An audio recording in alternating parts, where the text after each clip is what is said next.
হরে Krishna viewers, আজকে আমি তোমাদের সাথে শেয়ার করতে চলেছি দারুণ একটি হেলদি রেসিপি এবং এটা খেতে কিন্তু খুব ভালো হয়। এটা তোমরা ভাত বা রুটির সাথে খেতে পারবে।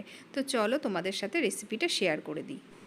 এটা বানাতে আমার লাগছে পালং শাক। আমি 1 আঁটি মতো ফ্রেশ পালং শাক নিয়ে নিয়েছি। এবার এটাকে ভালো করে ছাড়িয়ে বেছে নিয়ে একদম কুচিয়ে কেটে নেব। খুব ফাইন চপ না করলেও হবে, মোটামুটিভাবে কেটে নিলেই হবে। আর আমার লাগছে ছোলার ডাল। আমি 300 গ্রাম মতো ছোলার ডাল নিয়ে নিচ্ছি। এবার এটাকে জলের মধ্যে একটু ভিজিয়ে রেখে দেবো 15 মিনিট মতো। তার আগে ভালো করে ধুয়ে নিতে হবে। এবার এটাকে প্রেসারে দিয়ে 2টো মতো সিটি দিয়ে সেদ্ধ করে নিয়েছি।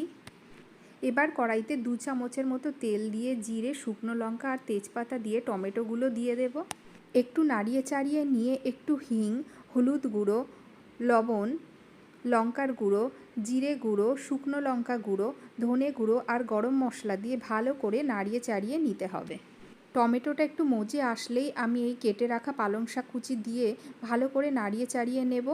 একটু মজে গেলেই দেখো আমি ডালটা দিয়ে দিয়েছি, তার সাথে আমি জল দিয়ে দেবো আর একটু দিয়ে এটাকে ফুটতে দিতে হবে, তাই আমি ঢেকে দিচ্ছি।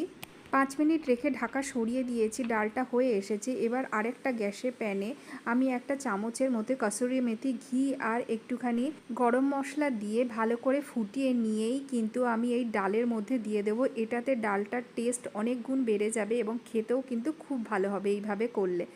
ভালো করে আরেকটু 5 মিনিট মতো ফুটিয়ে নিলেই কিন্তু একদম রেডি হয়ে গেছে। দেখো ডালটা আমার রান্না হয়ে গেছে। আমি এবার এটাকে গোপালের জন্য সার্ভ করে দিয়েছি। একটা তুলসী পাতা দিয়ে আমি গোপালকে ভোগ লাগিয়ে দেব।